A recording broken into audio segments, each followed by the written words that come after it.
আসসালামু আলাইকুম দর্শক, স্বাগত নিরপেক্ষ সংবাদে। সাথে আছি আমি হাসান মাহির। আমি ইশতা রহমান। দর্শক, শুরুতে জানিয়ে দেব সংবাদ শিরোনাম। আওয়ামী লীগকে নিষিদ্ধ চায় হেফাজত ও এনসিপি। 2 ঘন্টার চেষ্টায় গাজীপুরের ঝুট গুদামে আগুন নিয়ন্ত্রণে। গণ অধিকার পরিষদে যোগদান অনুষ্ঠান অনুষ্ঠিত। বর্ষার আগেই জলবন্দী হবে নগরী। পাকিস্তান থেকে সব ধরনের পণ্য আমদানি নিষিদ্ধ করল ভারত। ছাঁটাইয়ের প্রতিবাদে জেনেভায় জাতিসংঘের কর্মীদের বিক্ষোভ। 1 সেঞ্চুরিতে শ্রীলঙ্কাকে রেকর্ড রানের লক্ষ্য দিল বাংলাদেশ। এবং বিসিবির দায়িত্বে যোগ্য ব্যক্তিদের চান তামিম ইকবাল।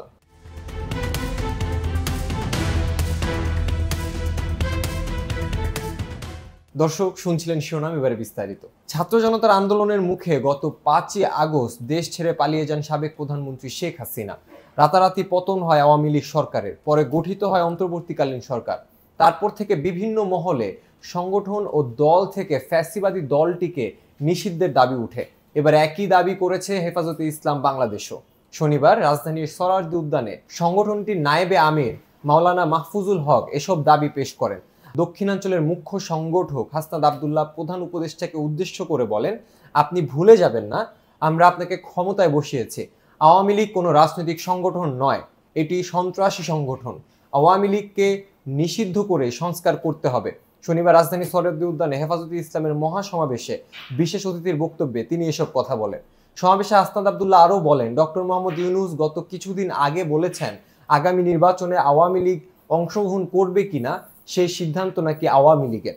আপনি ভুলে যাবেন না, আমরা আপনাকে ক্ষমতায় বসিয়েছি।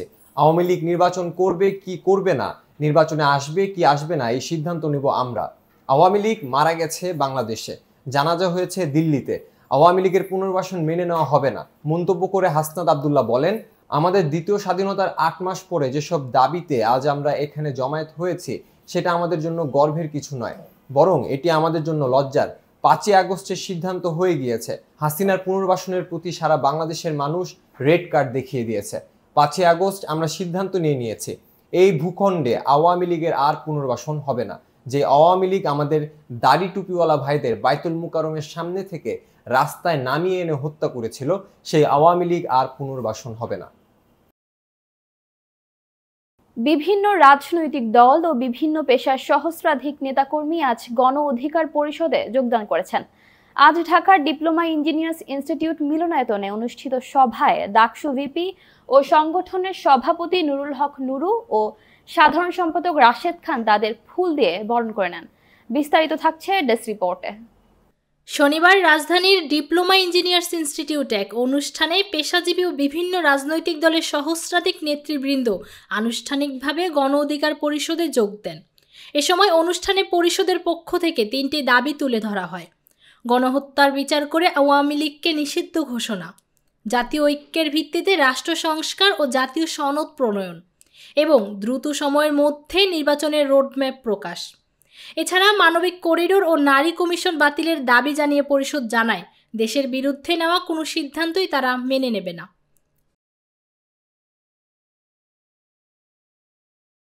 এদিকে গাজীপুরের কোনাবাড়ির দেউলিয়াবাড়ি এলাকায় ঝুট গুদামে লাগা আগুন নিয়ন্ত্রণে এসেছে। 3টি ফায়ার স্টেশনের 6 ইউনিটের 2 ঘন্টার চেষ্টায় শনিবার দুপুর 2টা 5 মিনিটে আগুনটি নিয়ন্ত্রণে আসে।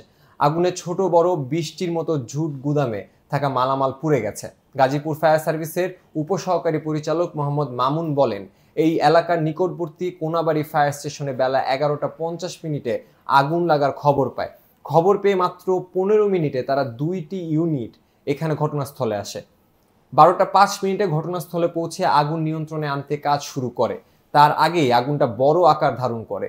এখানে ছোট বড় বিভিন্ন ধরনের অসংখ্য ঝুট গুদাম আছে। বাম পাশে সুতা তৈরির কারখানা ও সুতার বড় একটি গুদাম আছে। আশেপাশে আরো ছোট বড় গুদাম, মসজিদ সহ বিভিন্ন প্রতিষ্ঠান ছিল। বর্ষা মৌসুম মানেই ঢাকায় জলাবদ্ধতা। আসছে বর্ষা মৌসুম, মূল মৌসুম আসার আগে সম্প্রতি 2-3 দিন যে বৃষ্টি হয়েছে তাতে ডুবে যায় রাজধানী ঢাকার বিভিন্ন এলাকা। তাই জোর দিয়ে বলা যায় আসন্ন বর্ষায় এবারও ডুবতে যাচ্ছে ঢাকা। গত কয়েক বছর ধরে দেখা যাচ্ছে সামান্য বৃষ্টিতে রাজধানীর অলিগলি ও প্রধান সড়ক পানির নিচে তলিয়ে যায়। বৃষ্টি একটু দীর্ঘ সময় স্থায়ী হলে রীতিমতো ডুবে যাচ্ছে ঢাকা শহর। হাঁটু ও কোমর সমান পানিতে নাকাল হতে হয় নগরবাসীকে। অথচ জলাবদ্ধতা নিরসনে বহু প্রকল্প ও পদক্ষেপ নিয়ে আসছে ঢাকার 2 সিটি কর্পোরেশন, কিন্তু ফলাফল যে শূন্যই থেকে যাচ্ছে, কোনো উদ্যোগী কাজে আসছে না। ফলে এবারও ডুববে ঢাকা এমন আশঙ্কায় আতঙ্কিত নগরবাসী। অথচ প্রতি বছরই জলাবদ্ধতা নিরসনে বিপুল পরিমাণ অর্থ বরাদ্দ দেয় সরকার। বছরের পর বছর অর্থ বরাদ্দের পরিমাণও বাড়ে, কিন্তু কাজের কাজ কিছুই হয় না। ক্ষেত্রবিশেষ ভোগান্তির পরিমাণও বাড়ে। বছরের পর বছর জলাবদ্ধতা নিরসনে বহু প্রকল্প ও পদক্ষেপ হাতে নিয়ে প্রচুর অর্থ খরচ করেছে ঢাকার 2 সিটি কর্পোরেশন। গত 2023-24 অর্থ বছরেও ঢাকা জলাবদ্ধতা নিরসনে 2টি সিটি কর্পোরেশন প্রায় 200 কোটি টাকা বরাদ্দ রেখেছিল। কাজও করেছে কিছু, কিন্তু ফল ছিল শূন্য।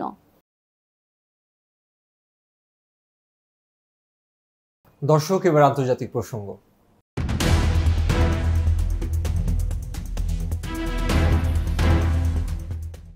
প্রতিবেশী দেশ পাকিস্তান থেকে সব ধরনের পণ্য আমদানি নিষিদ্ধ করেছে ভারতের বাণিজ্য মন্ত্রণালয়।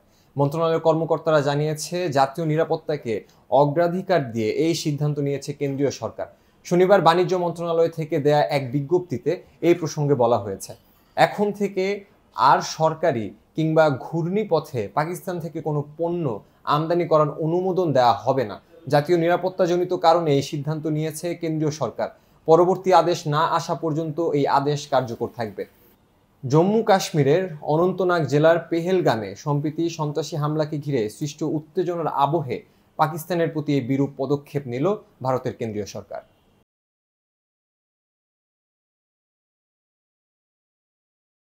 যুক্তরাষ্ট্র এবং অন্যান্য দাতাদের সহায়তা হ্রাসের ফলে বিশ্বব্যাপী জাতিসংঘের শত শত কর্মী চাকরি হারিয়েছেন। এর প্রতিবাদে বৃহস্পতিবার জেনেভার জাতিসংঘের ইউরোপীয় সদর দপ্তরের সামনে বিক্ষোভ করেছেন বৈশ্বিক এই সংস্থার কয়েকশো কর্মী। শান্তির শহর নামে পরিচিত সুইজারল্যান্ডের জেনেভা ইউরোপের মানবিক ও কূটনৈতিক কেন্দ্র। প্রত্যক্ষদর্শীরা জানিয়েছেন, জাতিসংঘের ইউরোপীয় সদর দপ্তরের সামনে বিক্ষোভে যোগ দেওয়া কর্মীরা এখনই জাতিসংঘের কর্মীদের ছাঁটাই বন্ধ করুন লেখা ব্যানার নিয়ে উপস্থিত হয়েছিলেন। জাতিসংঘের কর্মীরা পণ্য নয় স্লোগান দিচ্ছিলেন তারা। আন্দোলনকারী কর্মীরা জানিয়েছেন, 1 মে থাইল্যান্ড এবং মিয়ানমারেও ছোট আকারে বিক্ষোভ হয়েছে। দর্শক, এবারে খেলার সংবাদ। শ্রীলঙ্কার মাটিতে বেশ দাপুটে পারফর্ম করেছে বাংলাদেশের অনূর্ধ্ব-19 দল। সিরিজে 2-1 ব্যবধানে এগিয়ে থাকা যুব টাইগাররা চতুর্থ ওয়ানডেতে নেমে রেকর্ড সংগ্রহ পেয়েছে। জাওয়াদ আবরারের সেঞ্চুরি এবং রিজান হাসানের 82 রানের ভর করে নির্ধারিত 50 ওভারে 8 উইকেটে 336 রান তুলেছে বাংলাদেশ, যা বিদেশের মাটিতে ওয়ানডেতে অনূর্ধ্ব-19 দলের সর্বোচ্চ দলীয় সংগ্রহ। এর আগে ওয়ানডেতে বাংলাদেশ যুবাদের সর্বোচ্চ পুঁজি ছিল 340 রান। 2019 সালে সেই ম্যাচেও প্রতিপক্ষ ছিল লঙ্কান যুবারা, যেখানে তাওহিদ হৃদয় 123 রানের দারুণ এক ইনিংস খেলেন। ওয়ানডের সর্বোচ্চ রানের তালিকায় এরপর ছিল একই বছর নিউজিল্যান্ডের বিপক্ষে করা 316 রান। আজ সেই রানও টপকে গেলেন জাওয়াদ রিজানরা। চলমান সিরিজেও প্রথমবার 300 পেরোনোর ইনিংস দেখা গেল আজ। চলতি বছরে বাংলাদেশ ক্রিকেট বোর্ডে নির্বাচন অনুষ্ঠিত হবে। নির্বাচনের আগেই দেশের ক্রিকেট নিয়ে নিজের ভাবনা প্রকাশ করেছেন সাবেক অধিনায়ক তামিম ইকবাল। যোগ্য ব্যক্তি নির্বাচনের পক্ষে তিনি। তামিম বিশেষ করে স্ব জেলা ও বিভাগীয় ক্রিকেটের উন্নতি পারবেন এমন ব্যক্তিদের বিসিবির দায়িত্বে দেখতে চান। জেলা এবং বিভাগীয় ক্রীড়া সংগঠক অ্যাসোসিয়েশনের একটি অনুষ্ঠানে আজ উপস্থিত হয়েছিলেন তামিম। যাদের বেসিক ক্রিকেটিং আইডিয়া আছে, যাদের একটা স্বপ্ন আছে যে আমি বাংলাদেশ ক্রিকেটকে এই জায়গায় নিয়ে যেতে চাই, আমি এটাই অনুরোধ করব যে তাদেরকে সিলেক্ট করা হোক। অতীতের তিক্ত অভিজ্ঞতার কথা জানিয়ে তামিম আরও বলেন, অতীতে আমি অনেকবার দেখেছি কেউ যখন জেলা বা বিভাগ থেকে আসেন ক্রিকেট বোর্ডে, পরবর্তীতে ওনারা ক্রিকেট বোর্ডের ডিরেক্টর হয়ে যান, জেলা বিভাগকে ভুলে যান।